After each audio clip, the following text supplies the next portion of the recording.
안녕하세요. 김동섭입니다. 4월 25일 아침 시황하도록 하겠습니다. 오늘 새벽에 끝난 미국 시장이 혼조세로 마감을 했죠.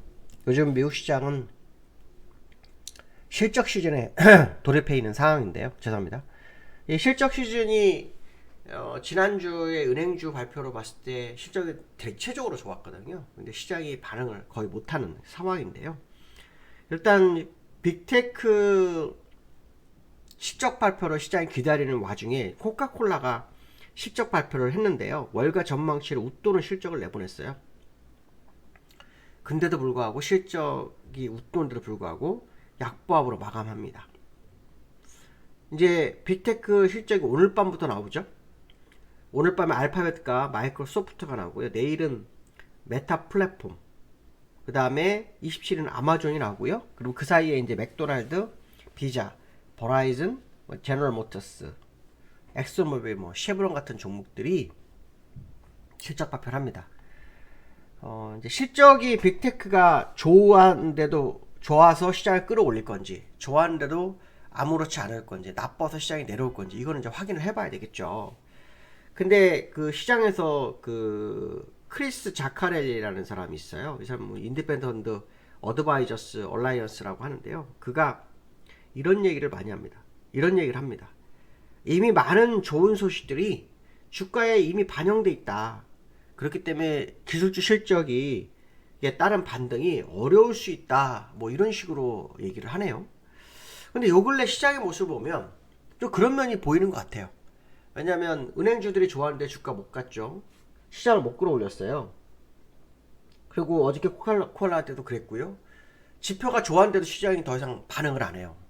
아마도 제가 볼 때는 여러 가지 이유가 있겠지만 이번에 유가가 오르면서 소비자 물가 지수가 올라갈 거를 에 대한 부담감이 이제 시장에 나오는 게 아닐까. 왜냐하면 소비자 물가 지수가 5% 내려왔지만 이번에 유가 상승분은 5월에 발표가 되거든요. 4월 소비자 물가 지수는. 그때는 분명히 소비자 물가 지수가 다시 오를 확률이 높죠. 5보다 높을 확률이 높기 때문에.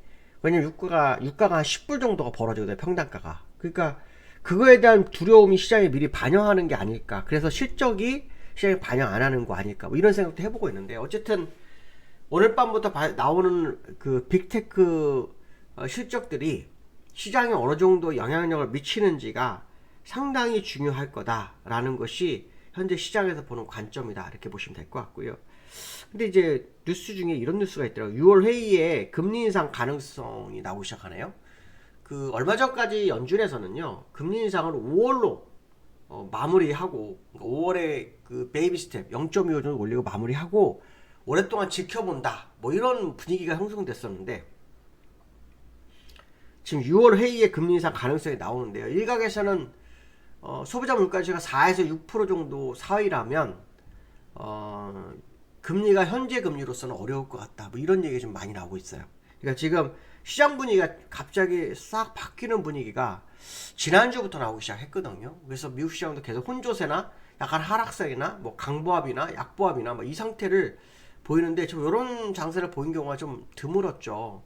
일단 이달 4월 달에 월봉이 완성돼야 되는데, 그 월봉이 완성되는 시점이 이번 주란 말이죠. 그러니까 이번 주에 미국 시장이 음봉으로 끝나느냐 양봉으로 끝나느냐, 그걸 확인하는 한 주가 되겠다. 그렇게 보시면 되지 않을까, 이렇게 판단을 쓰고 있고요.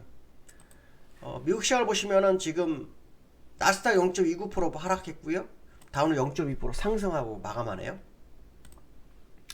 다우는 상승했지만 여전히 행보권이라고 보시면 되겠죠. 장중에는 0.25% 하락을 했었네요. 그리고 0.2% 상승으로 마감하는 그런 상황이었고요. 나스닥은 장중한 때 0.9% 정도 하락을 했었네요. 또 상승도 있었습니다. 0.23% 상승도 있었는데 9% 정도 하락했다가 딱 보고 줄여서 0.29% 하락. 시초가까지 거의 올라온 거죠. 시초가까지 거의 올라옵니다. 그래서 일단은 십자 도지 형태의 모습이 나오지만 여전히 캔들상으로는 횡보의 모습을 보이고 있는 상황이다라는 거죠. 저는 나스닥이나 다우가 일봉상으로는 추세가 바뀐 것으로 저는 판단하고 있는데, 어떤 결론이 나올지는 좀 더 두고 보실 필요성이 있지 않을까라는 생각이 들고 있고요. 아까 말씀드린 것처럼 오늘 밤 실적이 어떻게 시장에 반영되느냐, 그거에 따라서 아마 시장의 해석이나 방향성에 상당한 의미를 부여할 수 있지 않을까, 뭐 그런 생각 해봐야 될 것 같고요. 두 번째로는 증권과 신용공여가 한도가 바닥이 났대요. 신용공여 한도가 바닥이 났다고 하더라고요. 한국투자증권에서 21일 날 그 신용융자 매수 주문을요 전면 중단했답니다. 21일부터. 이것도 참 특이한 거죠, 그렇죠? 도대체 얼마나 썼길래? 완전히 이게 그 지난번에 주가가 막 폭등할 때도 신용공여 얘기가 나왔지만 이렇게 한도가 바닥이 났다는 말을 처음 들어봤거든요. 처음 들어봤습니다. 이게 상당히 중요한 이슈가 아닌가 생각이 들었으니 말씀드리는데, 한도가 바닥이 나서 20일날 한국투자증권에서 신용융자 매수주문을 전면 중단했다, 그 말을 좀 아까 말씀드렸는데, 이게 도대체 비트가 얼마나 늘었냐, 이게 이제 키포인트잖아요. 10개월 동안 20조가 늘었대요. 20조가 늘었는데, 거기에 이제 코스닥 투자 쪽에 엄청나게 몰렸고, 특히 2차전지 일부 종목이 급등하면서 글로 다 몰렸다는 거죠. 근데 지금 보시면 신용공여 상관없이 코스닥이 지금 3일 연속으로 장대음봉이 터졌어요.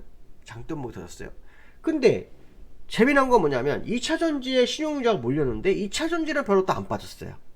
2차전지 별로 안 빠지고 오히려 다른 종목들 더 많이 밀려서 주가를 밀어내는 상황. 증권가에서는 이런 얘기를 하고 있어요. 주가가 실적을 앞서갔다. 그래서 현재 과열 아니냐, 뭐 이런 얘기를 하는데, 그게 이제 코스닥을 뭐 하락으로 이끄는 그런 상황인가라는 생각도 해볼 수 있는 그런 모습인데요. 코스닥을 한번 볼 필요성이 있겠죠. 코스닥을 좀 보면, 코스닥이 지금 운봉이 3개가 나오는데, 하루는 2.7%가 빠졌고요, 하나는 1.9%가 빠졌고요, 그 다음에 어제는 1.8%가 빠졌었는데, 요날은 에코프로, 그러니까 이 코스닥의 대장은 에코프로잖아요. 에코프로가 오히려 올랐어요.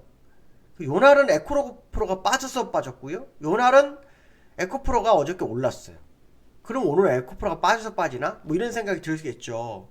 일단 고점이 913.97이었는데 거기서부터 지금 현재 얼마까지 빠졌냐면 855까지 빠졌어요. 그러니까 거의 50포인트, 60포인트 빠진 거죠. 60포인트. 그런데도 아직도 비투가 지금 다 너무 많은 상황이다라고 한다면, 코스닥이 현재 상당히 과열된 상황이 아닐까, 뭐 이런 해석도 해볼 수 있겠죠. 에코프로가 사실은 그 시장의 대장이잖아요. 시장의 대장이에요, 에코프로가요. 근데 지난번에 82만원을 찍고 지금 밀려서 지금 현재 56만원대인데요. 주가는 3일로, 코스닥을 기준으로 3일 동안은 별게 없었다는 거죠. 3일 동안은. 그러니까 올라서 내려올 때 다른 종목이 코스닥을 받쳐줬고, 실제로는 이 에코프로하고 코스닥하고는 별로 의미가 없는 현재 모습이다. 그러니까 미리 주가를 뺐지만 나중에 빠진 경우가 된 상황이 된 거죠. 어쨌든 오늘 에코프로가 21선에서의 싸움을 벌이고 있어요. 이틀 동안 벌였고, 지난주 금요일날 여기서 음봉이로 마감을 했고, 오늘은 어제는 살짝 이탈했다 올라왔는데, 이게 이제 쌍보로 갈지 안 갈지를 이제 확인해야 되겠죠. 근데 이게 액면가가 보니까 500원이더라고요. 액면가 500원이면요, 얘가 590만원이란 뜻이잖아요. 삼성전자가 지금, 그럼 에코프로가 LG 엔소보다 실적이 좋은가요? 삼성전자 실적이 좋은가요? 실적을 못 따라간다. 아까 주가가 실적을 앞서갔다, 그 얘기가 이 얘기거든요. 저 정도 가격이라면 지금 삼성전자나 뭐 이런 데가 거의 뭐 또 똔똔이 가야 되죠. 만약에 삼성전자가 그럼 저평가된 거냐, 이런 해석도 할 수 있죠. 저게 진짜라면 삼성전자 저평가된 거고, 삼성전자가 진짜라면 이게 완전히 고평가된 거죠. 그러니까 에코프로의 흐름은 향후 계속 지켜봐야 되겠지만, 2차전지가 대세가 된다면 약간 뭐 시장을 버틸 수 있겠지만, 사실은 실적 대비는 좀 많이 앞서간 거 맞다라는 거, 그 증권가가 얘기하는 대로 말하면 그게 맞다라는 거죠. 그렇기 때문에 지금 그 비투가 늘어서 20조가 된 거, 신용공여 한도가 바닥날 정도로 여기 들어왔다 그러면 그 물량이 나올 때까지는 코스닥이 좀 부담스럽지 않을까, 또 거래소도 부담스럽지 않을까라는 생각 한번 해보셔야 될 것 같습니다. 오늘 여기까지 하겠습니다. 감사합니다.